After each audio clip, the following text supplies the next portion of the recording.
to the OklaRoots YouTube channel. In today's tutorial, we're going over something that I'm so excited about and kind of nervous about. Today, we are going to be going over my first pattern that I'm actually like selling. That's like a bag pattern. It's not a bag, but let me just show you. First of all, I've made quite a few of these. Pattern testing has been going well. What we're making today is what I'm calling the spice rack. And it is so stinking cute and the handiest dandiest little thing that I've been using lately. So I'm gonna walk you through what it looks like and then we're gonna talk about why is the spice rack the spice rack.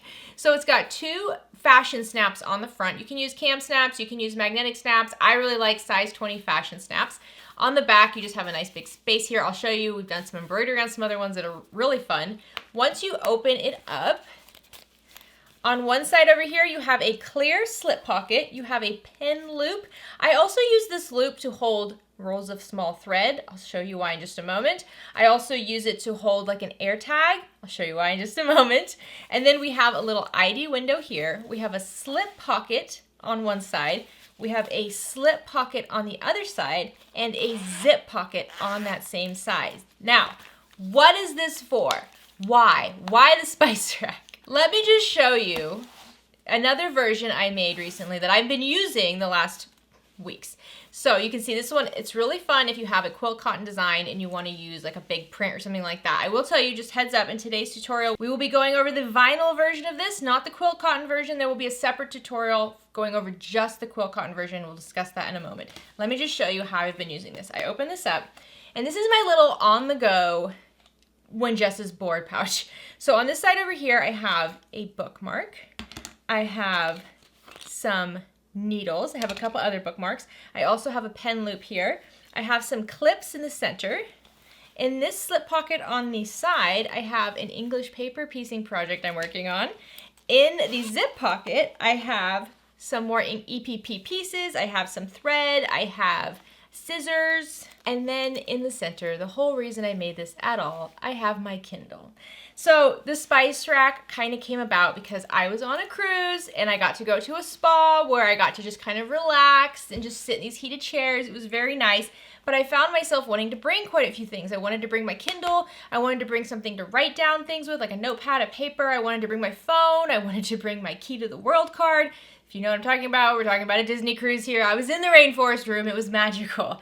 But I was stacking all these things up, or I was just tugging along a bag, and I didn't want either of those options. And so I came back from that experience, and I came up with this, because this is just a handy-dandy little thing.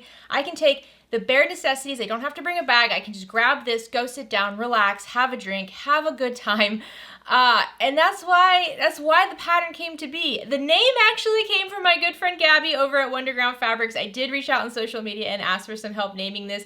She decided to call it the Spice Rack because on my Kindle, a lot of the books I read are quite spicy.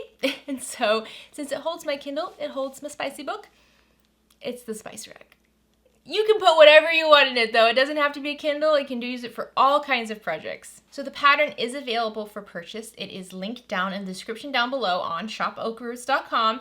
There are multiple ways to make this. I've had some friends do all kinds of it, from like vinyl binding, quilt cotton binding, making it with a nylon material. There's lots and lots of things you can do with this, lots of easy adaptations, but I'm going to be walking you through mainly two ways. In the actual PDF pattern, I do discuss how to make the vinyl version, and then I also give you little bonus tips on what to do if you want to make a quilt cotton version. So all the instructions are there for either one. In today's tutorial, we will just be focusing on the vinyl version because I do feel like this is the simplest option. You just need vinyl. Vinyl, cork, anything like that. Something that's a little bit more stable. No interfacing required for this version. You're always welcome to add some though if you'd like. I would not recommend adding foam. Foam can be very, very thick for a project like this. So if you did want to add interfacing, I would suggest a fusible fleece, maybe a Decoville Light. So let me just show you a version I made for my mom. This is made with cork and it has that pre-made 1-inch waterproof canvas, water resistant Oxford binding. There's lots of options for that. And then on the back, we did an embroidery design. So the pattern pieces, the printable pattern pieces do have a center midpoint mark, so you can kind of figure out how to center your design on the back of the panel if you'd like. There are going to be acrylic templates for this as well. They're not currently in the shop, but we are working on it, so I will have a link down below so you can keep an eye out. You can also join the email list so you can be notified whenever restocks occur. But let me just show you on the inside. Look at this. Look at that beautiful foil vinyl. It is so good on the back. So you can have a lot of fun with the material here. And I'm just using water resistant canvas for this pink material, which is lightweight, easy to sew with. So many fun options. And I just have to highlight the most wonderful printed tags that were ever created for this project. They weren't made for this project specifically, but it almost feels like they were. Do you see that tag? Kind of sweet, kind of spicy. It's perfect for the spice rack. And I mean, it is, right? So like I said in today's tutorial, we will be going through the vinyl version of this. Stay tuned because we will have a separate tutorial that is just the quilt cotton version. Quilt cotton version, just a little bit different. We do have to add more interfacing. Obviously, we have to add some woven interfacing. We're gonna add some sort of a fleece or a decouvre light, something like that. We have to just modify that. Those modifications are in the pattern though, so if you want to go ahead and get started on this, you can definitely do that. You don't have to wait for the video. Also, we're going to talk a lot about binding in the video today. I am going to show you how to bind this using that easy to use 1-inch pre-cut water resistant canvas Oxford anything binding, which is great for the vinyl or cork versions. However, I would not recommend it for the quilt cotton version. For quilt cotton and also just in general, just like a really smooth, beautiful finish, a quilt cotton double fold bias binding is really the way to go. You can get those from the store pre-made, ready to go, or you can make your own with your favorite material, which is my suggestion. I will show you how to make this in the quilt cotton version. In the pattern, I do link to a tutorial that I use all the time to make this binding. So if you have every resource you need to make this if you need it right now. So thank you everybody so much for supporting me on this. I've been talking about this pattern for a while on social media and I've been very anxious and hesitant to put it out because although I love it, and even though I come out with patterns all the time, I don't usually ask for them to be paid patterns, but I do get requested constantly to provide PDF patterns for my makes. Because normally on my channel, I just put the measurements down in the description and then we do the video and that's it. But I get requests a lot for a PDF downloadable, printable pattern. So that's what we're doing this time. And it is a paid pattern, and I really hope you guys love it. Please, if you make it, let me know. If you want to make your own tutorial for this pattern, you are more than welcome to do that. If you hack it, add things, take away things, change it all around, and you want to share how you did it on any of the social media platforms, just let me know. You can tag me, you can email me, you can message me. As long as I see it, I will share it, and I will let everybody know what you're doing. So if you're new to the OklaRoots YouTube channel, please consider clicking subscribe down below. If at any point you like this video, please give it a like. Any questions, comments, anything at all. Like I said, lots of suggestions. Leave them down in the comment section. This is gonna be a fun one. It is a quick one. It is a great scrap buster. It is a great learning project. Obviously, I need to stop talking about it. All right, guys, let's get started.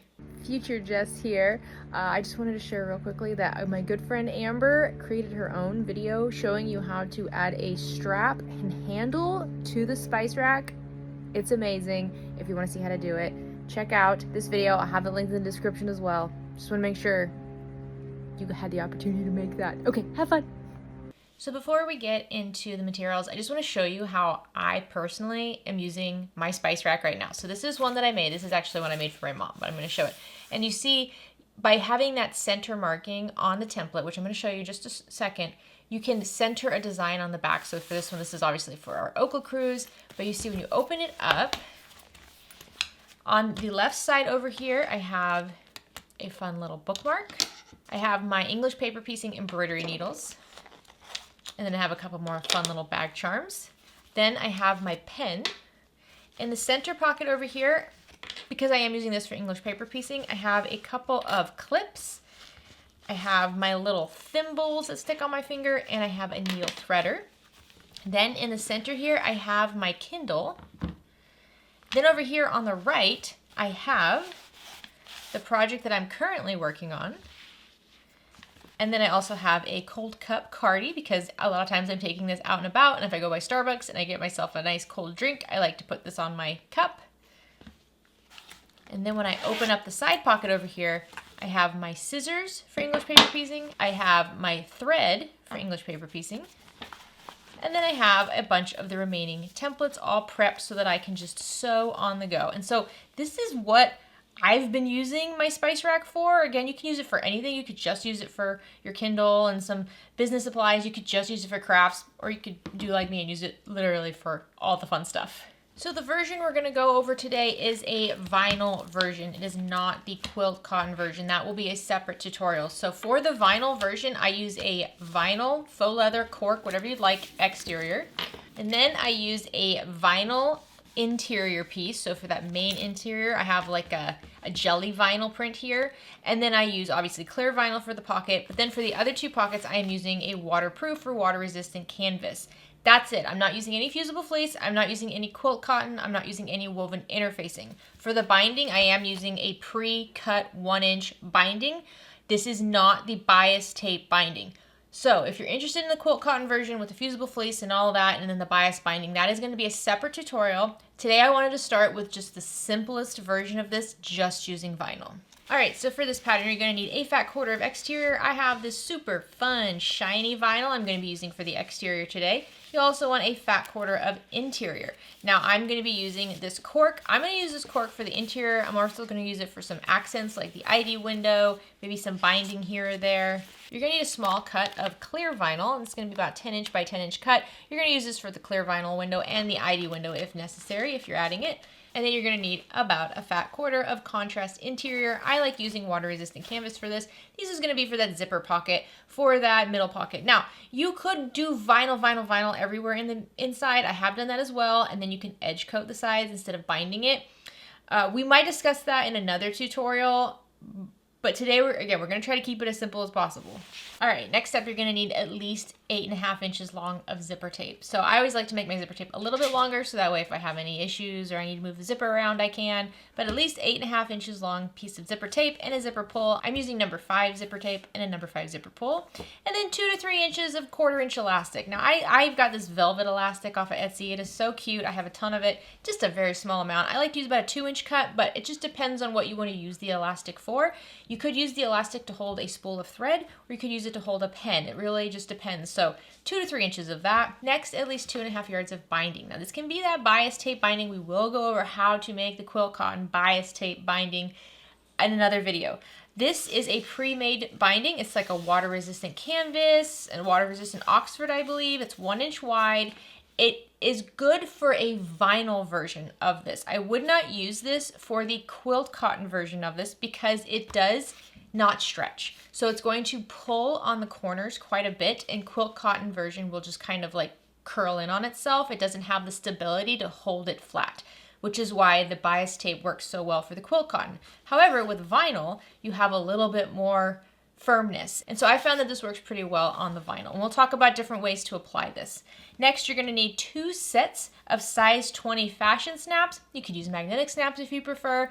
You can use cam snaps, whatever kind of snaps you like. I just found that these work really well at staying closed, especially if you pack a lot of things into your spice rack and it's kind of poofy.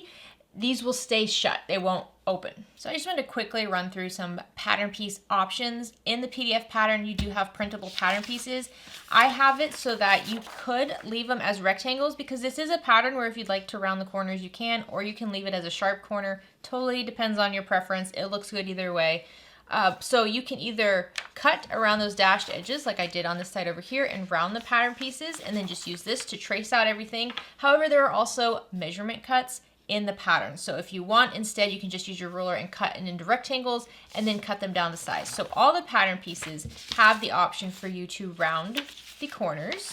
And then in the pattern is also a cut for the fusible fleece, but we will not be using that today because once again, we are not using a quilt cotton version and I'm not using any fusible fleece. You can use fusible fleece on the vinyl version if you really want a little bit of extra softness and extra protection, but it does make it a little bit more beefy, so that's something to think about. Another option are our acrylic templates. It's a set of 5, and they are already rounded, so they're not going to give you that square finish, but it is all the template pieces. Both the acrylic template and the paper template have markings for the center of the back. So if you have a design that you want to show up on the back center, you can use these markings for that. if you decide you want to use your regular rulers to just cut rectangles, but then you still want to round the corners off later and you want to add the ID windows, the last page of the pattern is this printable piece right here. You have a 2-inch circle to help you cut your fusible fleece if you're using it, and you have a 3-inch circle to cut all the other panels. So that's going to be the rounding corners for the main exterior of the pockets, everything else. And then you also have the cuts for the ID windows. In the shop, we will have a basic bundle of 3, which is these templates pretty much as acrylic templates. So it's both the ID windows and it's also a rounded corner template, which has a 1-inch, 2-inch, 3-inch, and 4-inch rounded corner, which takes the place of these 2 circles right here. The set of 3 in the shop, they will all match. I just don't have a matching set on hand, but in the shop, they will all match. So that's another option if you don't want to print off all the pattern pieces, just print off the last page and you can trace these out and use these as your pattern pieces. So let's go through the pattern pieces I'm using today. For the exterior, I have this beautiful shiny vinyl and I have it embroidered with the OklaRoots because again, we're very excited about that. This is just using the exterior cut and I already have them rounded. And then for the interior, I'm using a piece of cork and I already have all the corners rounded. If you were using something more lightweight than cork or vinyl for that interior main cut, I would suggest you add the fusible fleece. I would not suggest you add foam. Foam interfacing is very thick and I think it will just be too thick for this pattern. So fusible fleece is good, Decovil light. Decovil heavy, it doesn't allow it to curve. So I would stick with either no interfacing like what I'm doing and just thicker material, or fusible fleece, maybe Decovil light. So these are the pattern pieces for the zip slip pocket. You're gonna have 2 cuts for the front panel and 2 cuts for the back panel. If you're cutting this out with directional print, the zip slip panel here, I have it marked on the pattern piece. You want to trace this with the material right side up. So the pattern piece right side up, the material right side up, just like that. And that way you'll get the directional print. For the back panel, because what the back panel does is it kind of wraps around like this, and this bit right here is what you see. You want to trace this with the material wrong side up. So material wrong side up and then trace it with the pattern piece right side up. So next up we have our clear pocket, and the clear pocket, I don't know if you can see it. And if you have a clear vinyl that has a print on it or anything like that, you want to trace the pattern piece with the print right side up. So material right side up and then trace the pattern piece right side up over it. If you trace it wrong side up, it's gonna have the curve on the wrong end. Next we have the contrast interior slip pocket. I did specifically make this pattern piece with a fold in mind because this is going to be folded on the right just like that. So when you're using your material, especially if you have a directional print, I want you to think about that and actually cut out the material with the material folded like this. So you really see what it's gonna be like in the end. So you're gonna have 1 cut of that. I'm using the water resistant canvas for that. Next is optional, but it's all there if you wanna make it, is a clear cut of vinyl and then the frame for the ID window. And then I have a couple of fun little tags I'm gonna add to my spice rack. All right, so let's talk about all the other stuff. I have a hole punch and a rivet press. This is for those fashion snaps. Whatever tools you normally use for snaps, I would suggest that. If you want to use magnetic snaps, I wouldn't use the ones with the prongs. However, if you want to give it a try, go ahead and do it. If you do use the ones with the prongs and you make it work, please tag me and I will share it with everybody. Because I really do like to use, if the magnetic snaps, I really would prefer the ones with the snaps, the cam snaps on the end that you would need a rivet press for. Next, I have 2 sizes of double-sided tape, 1/8 of an inch wide and 1/4 inch wide. This is water soluble, easy to sew over, does not gum up your needle, double-sided tape. A healthy supply of clover clips as always, a 1-inch by 6-inch ruler, a vinyl marking pen, and an air erasing marking pen just in case we need it. A stiletto to help hold everything together at the sewing machine. This is especially helpful with the binding. Trust me, you're gonna want a stiletto when you're doing binding.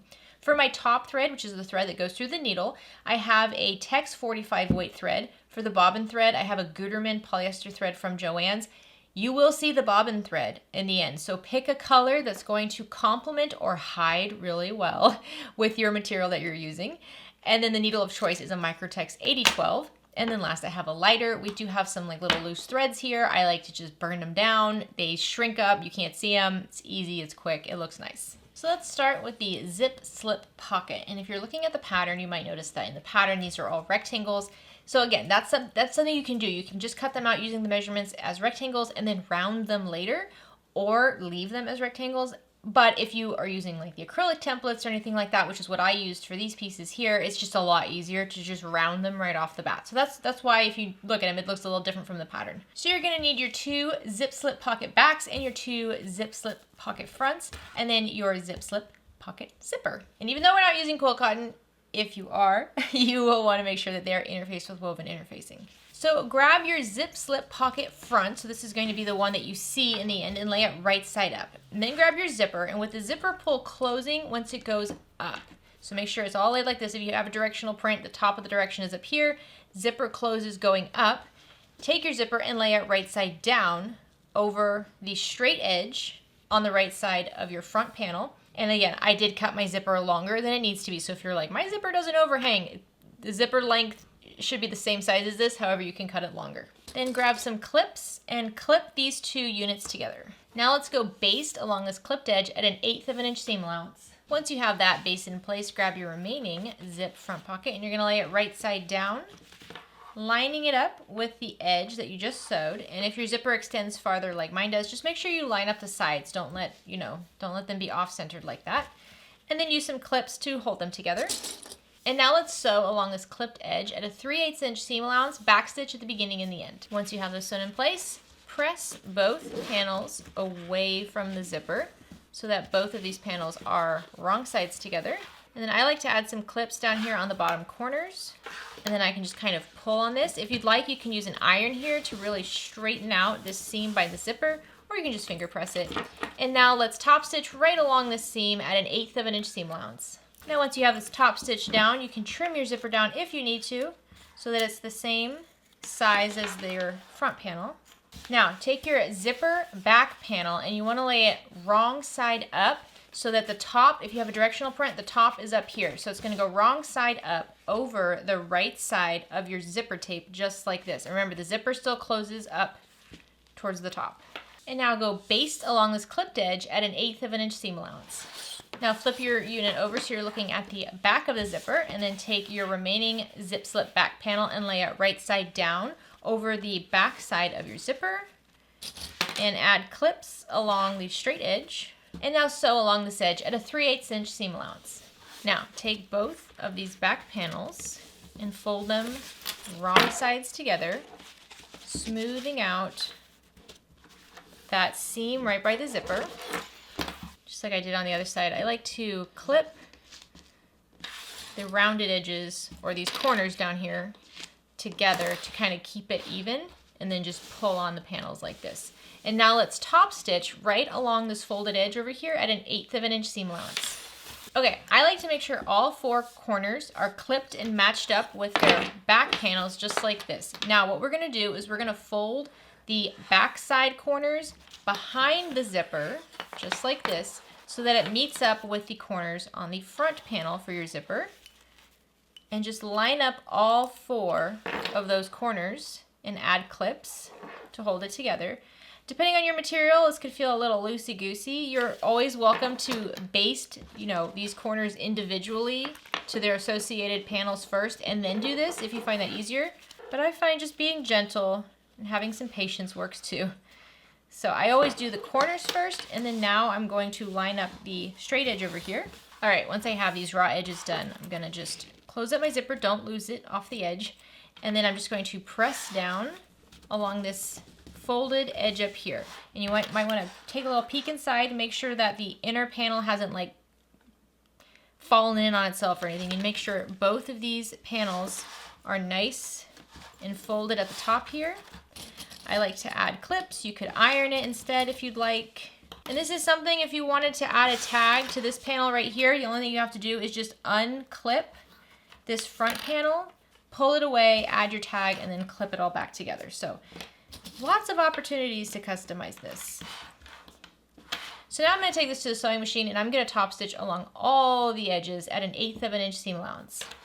All right, your zip slip pocket's now done. How cute is that? I love these colors. You can set this to the side. So next up, we're going to do the center slip pocket, which is very easy to do. Even if you're using a water-resistant canvas, if you want to add the fusible fleece to one side of this, you can. Just refer to the interfacing instructions. You just want to make sure your fusible fleece cut is only for half of this and outside of the seams. Again, it's in the instructions, and we will go over it in detail when we do the quilt cotton version. I find just one piece of canvas material is fine though. So you're just going to fold these 2 pieces so that they're wrong sides together. And the fold in the end is going to be on the right. So when you're picking your fabric placement, make sure you think about that. So you can press this with an iron if you'd like. Or you can finger press it and add clips, which is what I tend to do.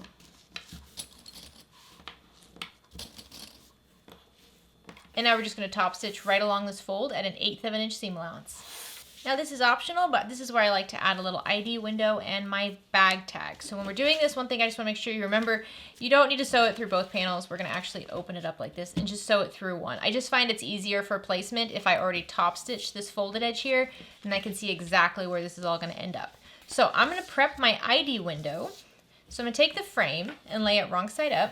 Then I'm going to grab my 1/8 of an inch wide double-sided tape, and I'm going to add strips of the tape along all 4 inner edges of my ID window frame. So you can see I have them right along that inner edge. And then I'm going to remove the paper from all 4 of these.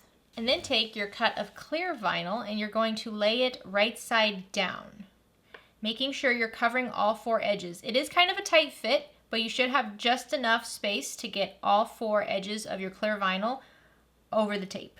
There we go. And I get asked a lot, it's like, well, if it's clear vinyl, is there a right side and a wrong side? It depends on your clear vinyl. If it's just totally clear, nothing on it, then no, it doesn't matter. You can lay it either way.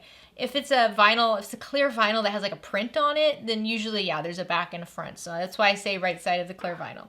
So now flip this right side up and we're going to top stitch along all 4 inner edges of our ID window. I always like to start my top stitching down here on the bottom right, and then I leave the tails long and pull all tails to the back side and knot them. I'll show you how I do that. But I find that with use, this corner down here gets the least amount of it, so it's a safe place to start and stop your stitching. All right, so once you have that stitched, just check the back and make sure you caught all 4 edges of your clear vinyl.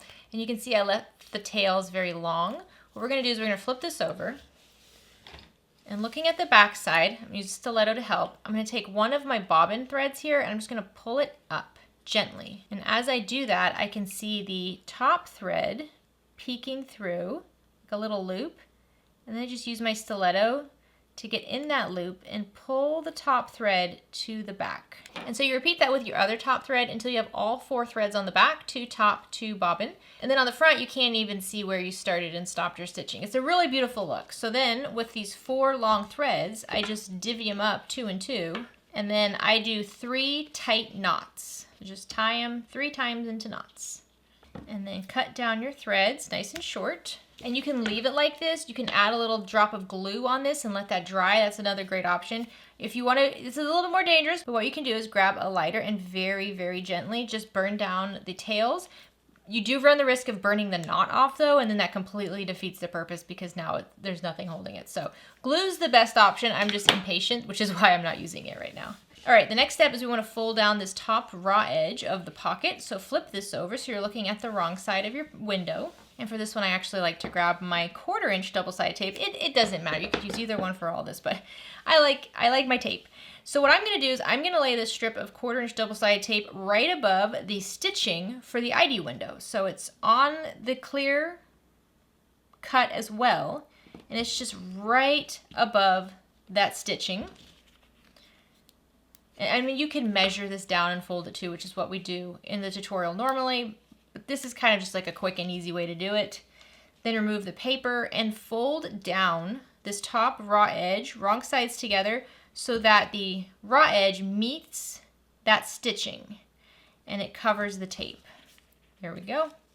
And so now you have a nice little folded edge here, and we're going to top stitch along this folded edge at an 1/8 of an inch seam allowance. I do back stitch at the beginning and the end of this, and I leave the tails long and tie them on the back. So you can see I have my long tails here, and honestly, if you do back stitch, you don't need to leave the tails long. We are going to still stitch down along these edges, so it is going to be secure.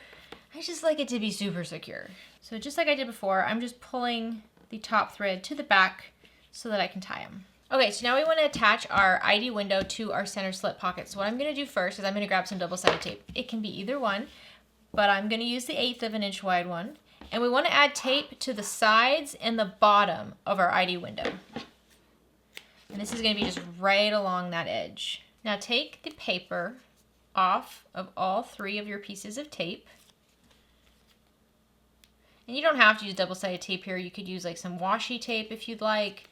You just need something to help stick this to the center panel so that it doesn't move around on you and get kind of wonky when you're sewing it. And now I like to measure 2 1/4 of an inch down from the top edge and 1 inch over from the folded top stitched edge, and then stick my ID window there. That to me is where I like placement. If you have somewhere else, then use it somewhere else. Now we're gonna go stitch this in place, but first what we wanna do is open up this center panel. We don't need to stitch through both panels, just one will be fine. And we're going to top stitch along the sides and the bottom at 1/8 of an inch seam allowance. Do make sure you back stitch at the beginning and the end. And again, I do suggest leaving those threads long and then triple knotting on the back. All right, now I like to add a bag tag right underneath it because it's really easy to place it there. So once again, I'm gonna grab some double-sided tape and I'm just gonna add it to the back of my tag. And there are lots of fun options. If you don't have a tag with your name on it or something, that is okay. Go to theheartwoodandhide.com. Jade and Chris have so many cool, fun options. You can add seriously anything you can think of. You can add it to your bag. So I'm just going to center this right underneath my ID window. And again, opening this up first, I'm gonna go top stitch along all 4 edges of my tag at 1/8 of an inch seam allowance. How cute is that little pocket? All right, you can set this panel to the side now. Next up is our clear vinyl pocket. So I have my clear vinyl pocket cut. Again, you can see in the pattern that I did use a rectangle here instead of a rounded corner. That's just because I was using rulers and not the templates. So for this, I also have a fun little tag because tags everywhere. And then I also have some of my binding. Now you can use anything here. You can use this 1 inch binding, which is what I'm gonna be using. You could also use a skinnier strip of cork or vinyl as an accent. There's a lot of different options here. In the pattern, I show you 2 different versions. We'll go over the one using cork when we do the quilt cotton version. For this one though, I'm just gonna show you how to use this 1 inch wide binding. So lay your clear pocket wrong side up and then take your binding and lay it right side down along the top straight edge and use some clips to hold it together. And now let's sew down this binding at a 1/4 inch seam allowance. I do like to backstitch at the beginning and the end. So if you made your strip of binding longer like I did, you can go ahead and trim it down. I like to flip it to the right side. I find it's easier to get a nice straight cut just running right along my clear vinyl. Now, sewing clear vinyl can be challenging, okay? So some tips I have for doing it. First tip is just use some good old Scotch tape on the bottom of your presser foot. Any of the metal that touches the vinyl should have tape on it. So I usually just put it underneath there, cut out a little hole for the needle, and that will prevent the presser foot from sticking to the vinyl, because what happens is as it goes up and down, it sticks to the presser foot and it can't move. So this prevents that. There's also silicone feet. There are special presser feet for sewing sticky material, but if you don't have one of those, tape is a great option. The next issue is the bottom of the vinyl sticking to the surface as you're trying to sew it. So with that, you have a couple options. A lot of time when you buy clear vinyl, they'll have like this mesh here. Just tear off a piece of that mesh and then sew it with the mesh underneath it, because you can sew over this lightweight mesh and just rip it out of the seams. It's no big deal, and it will prevent it from sticking. If you don't have that, another option is just a piece of paper and just keep it out of the seam. So sometimes you'll see I'll just put this underneath my clear vinyl, and as I'm sewing, I'll just continuously move this so that it's not in the seams.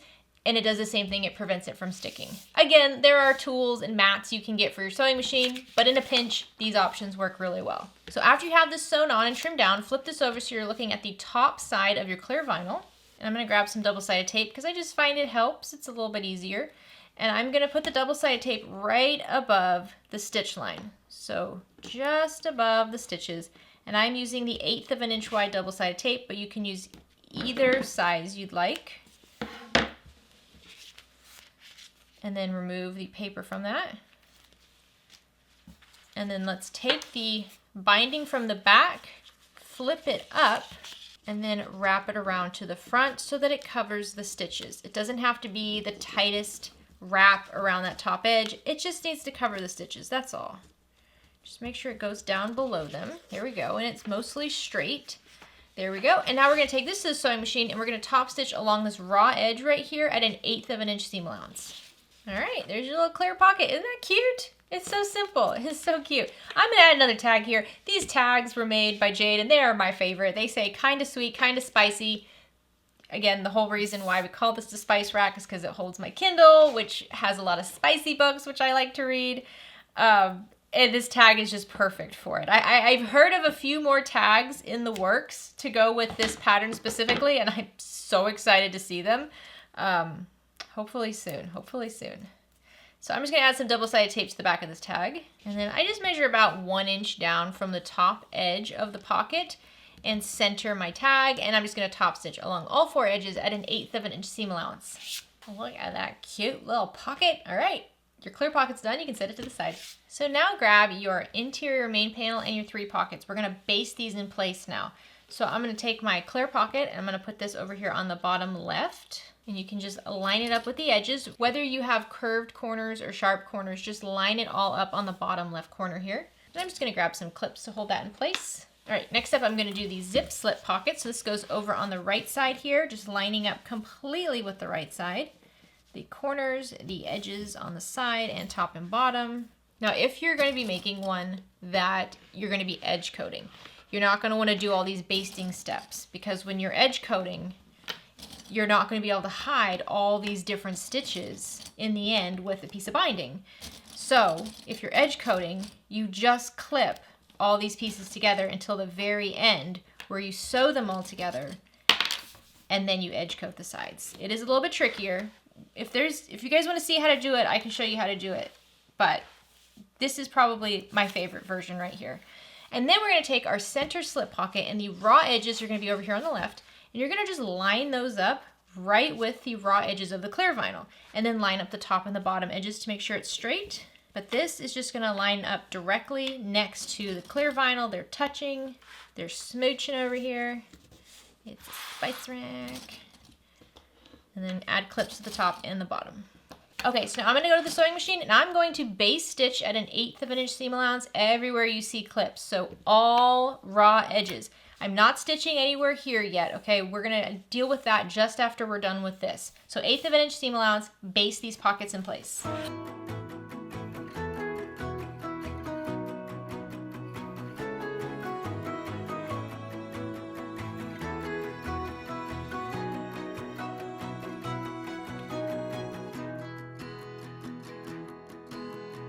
All right, this is looking so cute. And I hope you noticed that once I was getting over towards the clear pocket, I did grab some tape and put it on my presser foot, just on the side that was gonna be touching the clear pocket. Because I have found multiple times as I'm basting, I get here, then all of a sudden everything just kind of stops and crinkles up because it gets stuck. So learn, do that. Just think about those things. Okay, so now we have our interior panel, and then we're gonna grab our elastic, our binding, and some double-sided tape. I'm gonna take my elastic and I'm just gonna fold it wrong sides together, just like that. I'm gonna grab some of the 1/4 inch double-sided tape, like 1.5 inches, 2 inches of it. And I'm going to take my folded elastic so that the raw edges are facing towards the left where the clear pocket is. And I'm just gonna line this up right over my clear pocket, just like that. That's just where I put it. If you want somewhere else to put it somewhere else. And then I use the double-sided tape to just tape it down. So that's just gonna hold it in place so that it doesn't move around when I add my binding. You know what, I think I'll add a little woven tag too to this. That could be really cute. I can put that right in there. So I think I'll add some double-sided tape to hold that in place as well. So this is the nice thing about a pattern like this, is that you can just play with it. And when I'm taping these down, I'm just making sure they cover this seam between the clear pocket and the slip pocket. Probably have it going over towards the clear side by about 1/8 of an inch. Okay, now we're gonna grab our interior binding and lay it wrong side up. And then you're gonna draw a midpoint line going along the center on the back side. And then I'm gonna grab some double-sided tape, and I'm going to add this double-sided tape right over that line. So just centered over that line along the entire length of the binding. And then remove the paper from the tape. And then fold the long raw edges back to meet that midpoint mark and tape in place. Do this for both long edges. And if you're using like a water-resistant canvas or water-resistant Oxford like I am, you might find that it doesn't stick to tape very well. That's okay. Just get it there as best as possible. You can use some clips to hold it as well. We don't need it to stay like this for long before we sew it down. Okay, once you have that done, now grab another piece of double-sided tape and add this right over those 2 folded ends.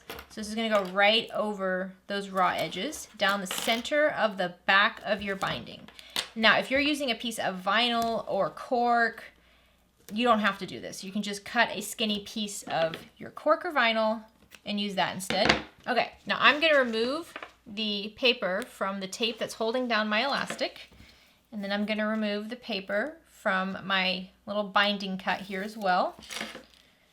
And what we want to do, I'm going to rotate this, is just center this binding over the raw edge of our center pocket and also over the raw edge of the clear pocket. There we go. And if you find that your elastic is sticking out too much over here on the left, you can lift this up and trim it down a little bit or move it and then readjust.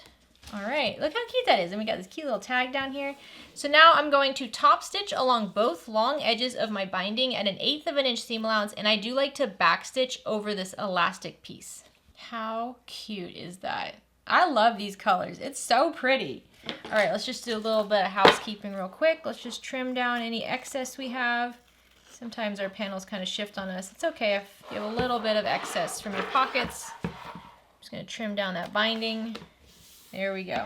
And one more thing I like to do before we move on, I always like to melt down the raw edges of my zipper tape because they do like to unravel, and if you melt them, they won't. They'll be nice and secure. All right, let's set this to the side while we prepare the exterior. Okay, so if you still have a full rectangle and you want to round the corners, you have the option of using the 3-inch circle. Just line it up with the top and side edges and trace right around the rounded bit, and that will give you a nice rounded corner. If you have the 1, 2, 3, 4 template, you can use the 3-inch corner. Same thing, line up the straight edges and then round right around the corner. Or you can use the template provided, the PDF template, and round it that way. Or there's lots of options here. Or you can leave it as a rectangle. You don't have to round it at all. But go ahead and do that. Now we're gonna add the male snaps, and I need you to think about this placement when you do this, okay? When this is finished, the right side goes in, the left side goes over, just like this. This right side here is where the male snaps go. So when it's upside down, it goes on the right. But if you were looking at this right side up, it goes on the left. So just be aware of that. I just want you to take them, I don't want you to put them on the wrong side and then the whole thing is messed up. So whichever way you want to look at this to measure, do that now. I'm going to find it easiest to measure it from the back side. So I'm going to lay it wrong side up. And when marking position for your male snaps, it's easiest if you use one of the templates, but you can also just use a ruler. If you have the paper template, I do have it marked on here, so just poke a dot in either one of these. And here's why I say 2.5 or 3 inches, anywhere between 2.5 to 3 inches. The further away the male snap is from this right edge over here, the tighter a fit the spice rack's going to be. So if you're only going to be using this for a Kindle, maybe a business card and a pen, and that's it, you can do a tighter one. You could go to 3 inches in. However, if you're gonna load it up like I do with craft supplies and all these other things, you're gonna need more space. It's going to need more space to expand. So then I would go with the 2.5-inch distance from the edge. So the farther it is from the edge, the tighter it's going to be. The closer it is to the edge, the more space you have. Just think about that. So you can see the paper template here has these dots, so you can just poke a hole in either one of these and mark. If you're using the acrylic templates, we have that same option right here, either the 3-inch or 2.5-inch markings. Just use that to mark placement. I'll be honest, I have made so many of these spice racks using just rulers that now I'm very excited to use these templates. So I'm just lining this up, and I'm going to use the dots that are closer to the edge because I do like to stuff this with a lot of stuff. So this is 2.5 inches away from the right side, and it's 1.5 inch down from the top and 1.5 inch up from the bottom. So if you want to just use a ruler, it's 2.5 inches, which is what I'm using, 2.5 inches from the right, 1.5 inch down, 1.5 inch up. If you'd like to put a little piece of stabilizer over these and then pop the holes, that's fine. I find with vinyl I don't really need to. It's not a whole lot of pressure on these, but it's totally up to you. So now what I'm going to do is I'm going to punch a hole right where I marked on the bottom and the top. And here, for those of you who want to see adding stabilizer, I will show you. So I just have 2 tiny cuts of fusible fleece here, anything, Decovil light, could even be another piece of vinyl that's lightweight, anything like that, just some stabilizer. I'm just going to pop a hole right in the center of these as well. And I'm not even going to fuse these on or anything, I'm just going to cover the back like that. Then I'm going to take the longer bit of the male snap and I'm going to push it through the fusible fleece, and then I'm going to push it through the hole from the back side, so when I flip it over and I look at the right side, it's poking through, and then I take the smaller little nub for the male end and I cover it just like that. And then I have the die set that goes with the male snap. So the bottom die has like this very sharp pokey bit. The top die has like a little hole in the top. I'm just gonna add that to my rivet press. And I showed you the handheld rivet press earlier. I already have my pink one set up, so I'm just gonna use this one. And then we just put this over the die set and press it down. So you see on the back, it's nice and stabilized and in there, and then on the front, it looks just like this. So repeat that with the other male end on the top here. And there you go. So when it's right side up, the snap should be over here on the left. When it's wrong side up, it should be on the right. And you see when we go like this, we'll snap this side over it just like that. And then we'll have our fun design on the back. How fun is that? I love this. So now have your exterior wrong side up and your interior right side up. And we're going to just lay these wrong sides together and line up all the edges and clip in place. All right, once you have it all clipped together, now we're just gonna base this together at 1/8 of an inch seam allowance.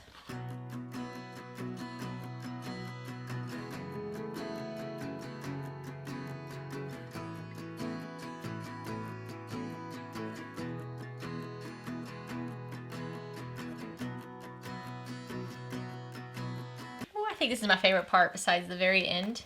This is like my favorite part, to just because you get to hold it now, you know, and you're like, this is it. This is what I made. It's so pretty. I love it. Okay, so now we're going to install the female snaps. Again, you can use a template or you can just measure. It's up to you. I know with my little zipper pull here, it's hard for me to use the template. But what we're gonna do is with the lining side facing right side up, you're gonna measure 1.5 inches down and over from the left side on the top and bottom. So 1.5 inch here, 1.5 inch here. The marks for this are also on the PDF pattern piece. So if you're using that, you should be good. So you can see I just take some sort of marking tool and just mark right in these holes. And then once you have those marks, you're gonna grab your hole punch and you're gonna punch through all the layers, including the clear pocket. And after I punch that, I just like to give it a little test run and just make sure. So I can see where my marks are here.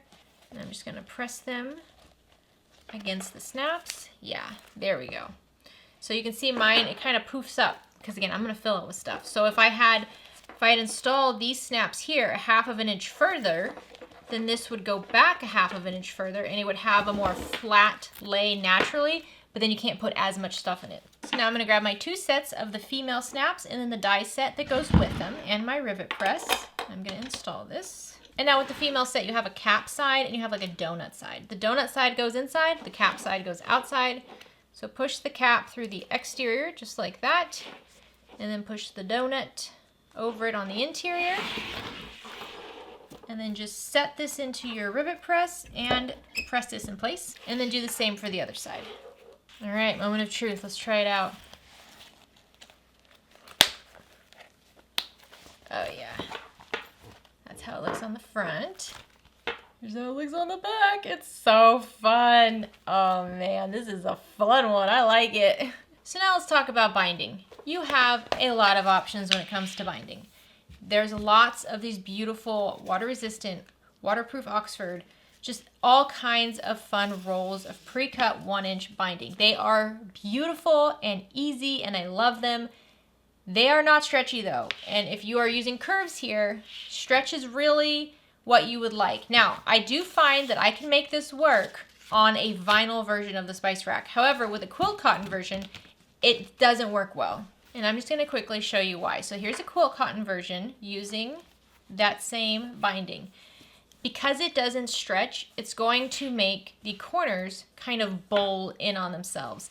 And quilt cotton is just so lightweight that it's gonna let it. It's not gonna fight it. It's going to just let it kind of curl in, and it's a little difficult. So with quilt cotton, it really is best to use a quilt cotton bias binding, which we will go over in the quilt cotton version of this pouch. The vinyl version works a little bit better with this material because it doesn't have much give. It's going to stay firm and it's gonna keep its shape. But I know Gabby at Wonderground Fabrics, she actually used vinyl for the binding. So there's a lot of options, and anybody who shares options for this, I will repost and share and everything like that on social media. So if you have a suggestion for this, just let me know, and we'll give it a try, or I'll let everybody else know about it as well. We can also have a quick discussion about how to apply the binding using this 1-inch wide Premade binding. My preferred method is to wrap it around. So I sew what I'm going to show you today. So I'm going to sew it on from the interior and then wrap it around to the exterior and then sew it in place just like that. Another option is just to take it and fold it in half and wrap it around. So you pretty much just grab it, fold it in half, wrap it around, top stitch it in place. It's probably the quickest way to do it. However, these corners can get tricky. You can see here, the corners here are a little messy versus the corners on this one, which are much neater. Now, it's not perfect. You're still going to have a little bit of a bubbling effect because, again, there's no stretch. With the Quilt Cotton Bias binding, there's no bubbling. It looks pretty much perfect. So I just wanted to go over that real quick. But let me just show you how I've been doing it with the vinyl version. So I'm going to grab my binding and I'm going to lay it right side down. And I like to start on one of the straight edges. It can be any of the straight edges, but I'm going to lay it right side down. And I'm just going to grab a couple clips to begin with. I'm not going to clip the whole thing in place. I move it as I'm sewing. So make sure your zipper is in the middle. And what we're going to do is we're just going to sew this binding all the way around at a 1/4 inch seam allowance. And I am going to just keep lining it up as I go. I'm not pre-clipping it. One thing I do highly suggest is once you get to these curves over here, make sure you have some scissors nearby and do little 1/8 of an inch snips into your binding so that it can curve and turn around these corners. If you try to not do that and just keep it flat, you will find you have a lot of bubbling. For a very clean finish, just little 1/8 of an inch cuts into the side as you go around the corners, and it's going to look very nice. So I'm going to do this for the entire edge, and I'm going to have my binding in the end overhang. So once it comes back to the front, I'm going to have it overhang by about 1 inch from where I started.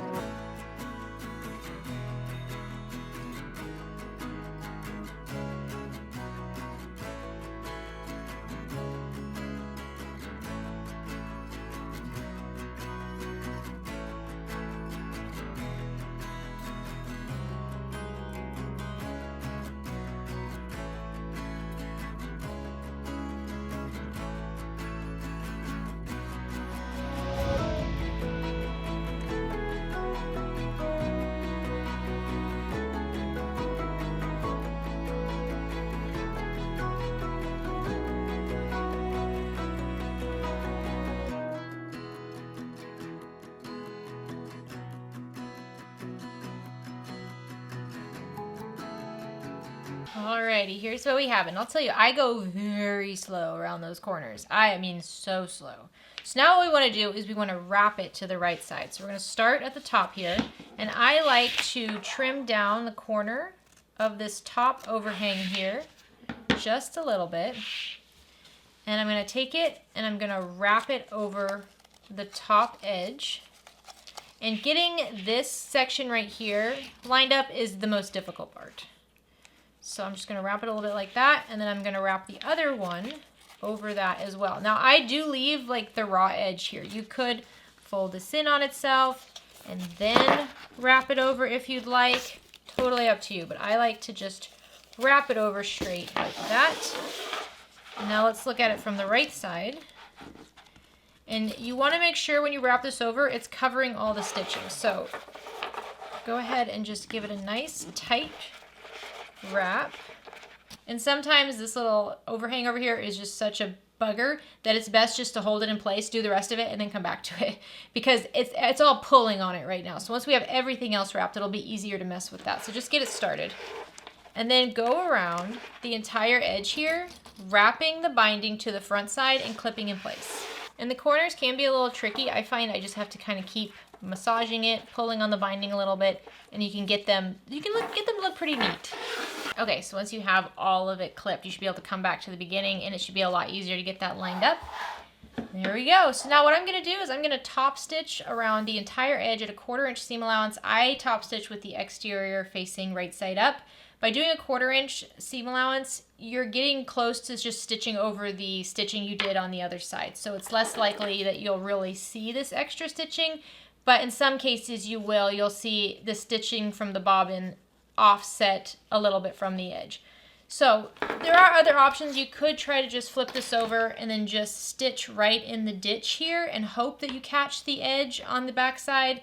That's a little too risky for me, so I'm just going to stitch from the exterior 1/4 inch seam allowance all the way around.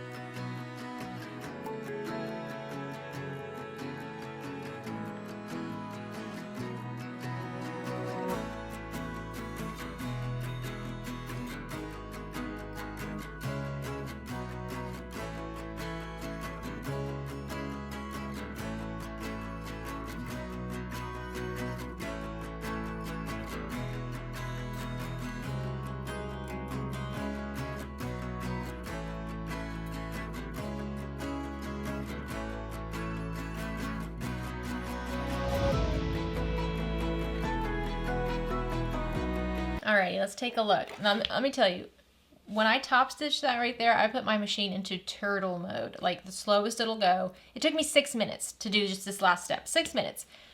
The slower you go, the better it's gonna look. That's just from my own personal experience. But let's look at the inside, and you can see the stitching has matched up pretty well with the inside here, so it's not that noticeable. I did leave the tails long on the bobbin and the top thread, even though I did backstitch. I am going to once again pull them all to the back side, so to the lining side, and then I don't knot them on this one because I did backstitch. I don't knot them, I just trim them down, and if you have any like little fuzzy tails, you can very carefully melt those with a lighter. But let's close this up. Oh my goodness, look how sweet this is. And it's so shiny. Oh, look at that. And then look at our awesome embroidery design. This one turned out so cute. I hope you guys love making these. I really do. I've made a lot of them, and I really love them, and we're going to make more. So stay tuned if you want to see the quilt cotton version. Maybe we'll come up with a fun quilt panel or something to put on the back for that version when we do that video. Alrighty. It's so shiny and perfect, and this is my favorite one now. Every time I make another spice rack, it becomes my favorite one. And like I said, I've made so many of these. You'd think, Jess, isn't that enough? No, I have 2 more panels like embroidered and ready to cut out to make for fun. Just for fun, because I can't stop. These are kind of addictive. I mean, you might find the same. I hope so. My friends who have been testing it out, a few of them did say, like, I want to make so many more. These are addicting to make. So I really, really, really hope you love it. I really do. And I wanted to show you there are so many options. While I was testing this out, you can definitely modify this in a lot of ways. If you don't like the 2 snaps, you could do just 1 snap. You could skip, you know, the clear pocket, put the ID window over here. So you can modify this in a lot of different ways.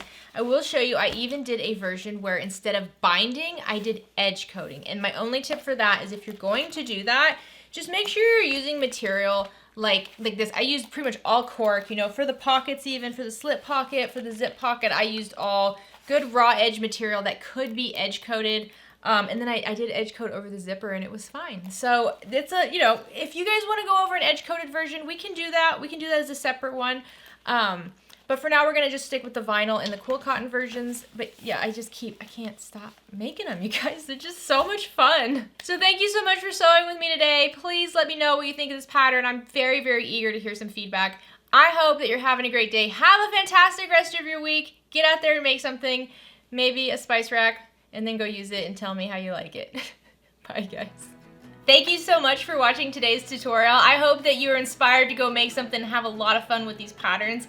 If you're not already subscribed, please make sure you click subscribe down below. Also make sure you hit that little bell, the little notification bell. That's gonna make sure you're notified every single time we have a new video or when we go live. For even more fun content from OklaRoots, make sure you're following us on Facebook and Instagram. We do daily stories over there, which include unboxing, talks about books, other little mini tutorials, lots and lots of discussion over all kinds of things going on. You can also find us on TikTok and also on Reels for even more fun, kind of more random content. And if you really want to dive in, for some behind the scenes content, free gifts, access to shop items before anybody else, and influence on upcoming videos, make sure you go check out OklaRoots over on Patreon. We have a lot going on over there, and it's a fun place to hang out, and you are directly supporting the OklaRoots YouTube channel. These videos could not be possible without the help of my patrons. So thank you so much to everybody over there. Thank you again for watching today's tutorial. I hope you enjoy the videos.